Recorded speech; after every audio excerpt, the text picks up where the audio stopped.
ಜಿಲ್ಲೆಯಲ್ಲಿರುವ ಎಲ್ಲಾ ಸರ್ಕಾರಿ ಶಾಲೆ, ಅಂಗನವಾಡಿ ಕೇಂದ್ರ ಹಾಗೂ ವಸತಿ ಶಾಲೆಗಳಿಗೆ ಜಲ ಜೀವನ್ ಮಿಷನ್ ಯೋಜನೆಯಡಿ ನಳದ ಸಂಪರ್ಕ ಕಲ್ಪಿಸಿ ನೀರು ಪೂರೈಸಬೇಕೆಂದು ಜಿಲ್ಲಾ ಪಂಚಾಯತ್ ಮುಖ್ಯ ಕಾರ್ಯನಿರ್ವಾಹಕ ಅಧಿಕಾರಿಗಳಾದ ಈಶ್ವರ್ ಕಾಂದು ಅವರು ನಿರ್ದೇಶನ ನೀಡಿದರು.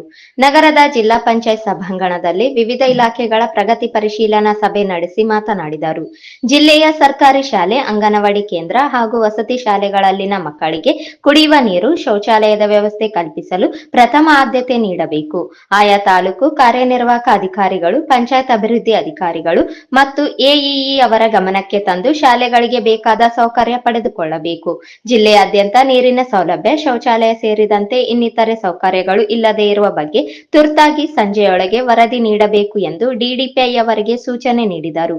ಕ್ಷೇತ್ರ ಶಿಕ್ಷಣಾಧಿಕಾರಿಗಳು, ಶಾಲಾ ಮುಖ್ಯ ಗುರುಗಳು, ಕಾರ್ಯನಿರ್ವಾಹಕ ಅಧಿಕಾರಿಗಳು, ಗ್ರಾಮ ಪಂಚಾಯತ್ ಅಭಿವೃದ್ಧಿ ಅಧಿಕಾರಿಗಳು ಸಮನ್ವಯ ಸಾಧಿಸಿ ಶಿಲಾವಸ್ಥೆಯಲ್ಲಿರುವ ಶಾಲಾ ಕೊಠಡಿಗಳನ್ನು ಪರಿಶೀಲಿಸಿ ಹೊಸ ಶಾಲಾ ಕೊಠಡಿ ನಿರ್ಮಾಣಕ್ಕೆ ಕ್ರಿಯಾ ಯೋಜನೆ ರೂಪಿಸಿ ಜಿಲ್ಲಾ ಪಂಚಾಯತಿಗೆ ವರದಿ ಸಲ್ಲಿಸಬೇಕು.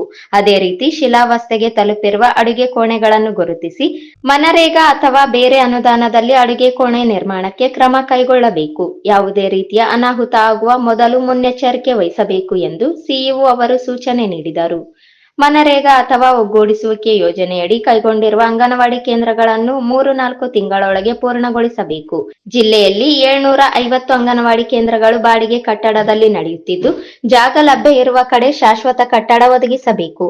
ಗ್ರಾಮ ಪಂಚಾಯಿತಿ ಮಟ್ಟದಲ್ಲಿ 227 ಅಂಗನವಾಡಿ ಕಟ್ಟಡಗಳು ಬಾಡಿಗೆ ಕೊಠಡಿಯಲ್ಲಿ ನಡೆಯುತ್ತಿದ್ದು, ಗ್ರಾಮೀಣ ಪ್ರದೇಶದಲ್ಲಿ ಸರ್ಕಾರಿ ಜಾಗ ಲಭ್ಯ ಇರುವುದರಿಂದ ತ್ವರಿತವಾಗಿ ಸರ್ಕಾರಿ ಜಾಗ ಗುರುತಿಸಿ ಮನರೇಗಾ ಅಥವಾ ಒಗ್ಗೂಡಿಸುವಿಕೆಯಡಿ ನೂತನ ಅಂಗನವಾಡಿ ಕಟ್ಟಡ ನಿರ್ಮಾಣಕ್ಕೆ ಕ್ರಮ ಕೈಗೊಳ್ಳಬೇಕು ಎಂದರು.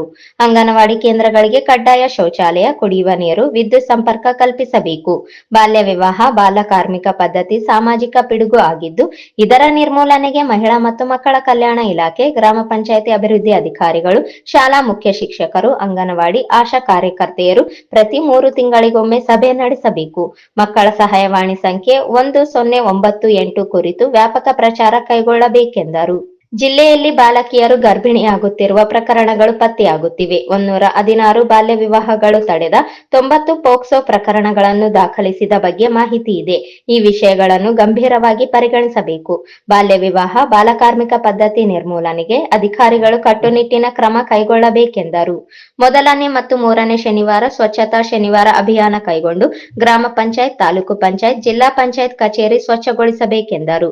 ಭೂವಿಜ್ಞಾನ ಇಲಾಖೆಯೊಂದಿಗೆ ಒಗ್ಗೂಡಿ ಗ್ರಾಮ ಪಂಚಾಯಿತಿ ಮಟ್ಟದಲ್ಲಿ ಮರಳು ಬ್ಲಾಕ್ಗಳನ್ನು ಗುರುತಿಸಿ ಗ್ರಾಮ ಪಂಚಾಯಿತಿಯಿಂದ ರಾಯಲ್ಟಿ ಶುಲ್ಕ ವಸೂಲಿ ಮಾಡಬೇಕು ಎಂದು ಸೂಚನೆ ನೀಡಿದರು. ಮನರೇಗಾ ಯೋಜನೆಗೆ ಸಂಬಂಧಿಸಿದಂತೆ ಪ್ರತಿ ವಾರ ಸಾಮಾಜಿಕ ಲೆಕ್ಕ ಪರಿಶೋಧನೆ ಸಭೆ ಕೈಗೊಂಡು ಪ್ರಕರಣಗಳ ತಿರುವಳಿ, ವಸೂಲಾತಿಗೆ ಕ್ರಮ ಕೈಗೊಳ್ಳಬೇಕು. ಸಾರ್ವಜನಿಕರ ಅನುಕೂಲಕ್ಕಾಗಿ ಎಲ್ಲಾ ತಾಲೂಕುಗಳಲ್ಲಿ ಕಾಮಗಾರಿ ಮುಕ್ತಾಯ ದಿನಾಂಕ ನಮೂದಿಸಿ ಪ್ರಗತಿ ಸಾಧಿಸಬೇಕು ಎಂದು ಸೂಚಿಸಿದರು. ಜಿಲ್ಲಾ ಪಂಚಾಯತ್ ಕಾರ್ಯಾಲಯದಲ್ಲಿ ಸ್ಥಾಪಿಸಿರುವ ಸಾರ್ವಜನಿಕ ಕುಂದುಕೊರತೆ ಘಟಕದ ಪೋಸ್ಟರ್ಗಳನ್ನು ಇದೇ ವೇಳೆ ಸಿಇಒ ಅವರು ಬಿಡುಗಡೆಗೊಳಿಸಿದರು. ಸಾರ್ವಜನಿಕರು ಸಹಾಯವಾಣಿ 0853223053 ಸಂಖ್ಯೆಗೆ ಕರೆ ಮಾಡಬಹುದು. ನರೇಗಾ ಕಾಮಗಾರಿ ಸ್ಥಳಗಳಲ್ಲಿ ಕೂಲಿಕಾರರಿಗೆ ಈ ಕುರಿತು ಮಾಹಿತಿ ನೀಡಬೇಕು ಎಂದು ಸಿಇಒ ಅವರು ಸೂಚನೆ ನೀಡಿದರು. ಈ ವೇಳೆ ಜಿಲ್ಲಾ ಪಂಚಾಯತ್ ಉಪ ಕಾರ್ಯದರ್ಶಿ ಹಾಲಸಿದ್ದಪ್ಪ ಪೂಜಾರಿ, ಜಿಲ್ಲಾ ಪಂಚಾಯತ್ ಮುಖ್ಯ ಯೋಜನಾಧಿಕಾರಿಗಳಾದ ಟಿ. ರೋಣಿ, ಯೋಜನಾ ನಿರ್ದೇಶಕರಾದ ಶರಣ ಬಸವರಾಜ್, ಮುಖ್ಯ ಲೆಕ್ಕಾಧಿಕಾರಿ ವಿಜಯಶಂಕರ್ ಹಾಗೂ ವಿವಿಧ ತಾಲೂಕು ಪಂಚಾಯಿತಿಗಳ ಕಾರ್ಯನಿರ್ವಾಹಕ ಅಧಿಕಾರಿಗಳು, ಸಹಾಯಕ ನಿರ್ದೇಶಕರು, ಗ್ರಾಮ ಪಂಚಾಯತ್ ಅಭಿವೃದ್ಧಿ ಅಧಿಕಾರಿಗಳು, ಜಿಲ್ಲಾ ಪಂಚಾಯತ್ ಸಿಬ್ಬಂದಿ ಸಭೆಯಲ್ಲಿ ಇದ್ದರು.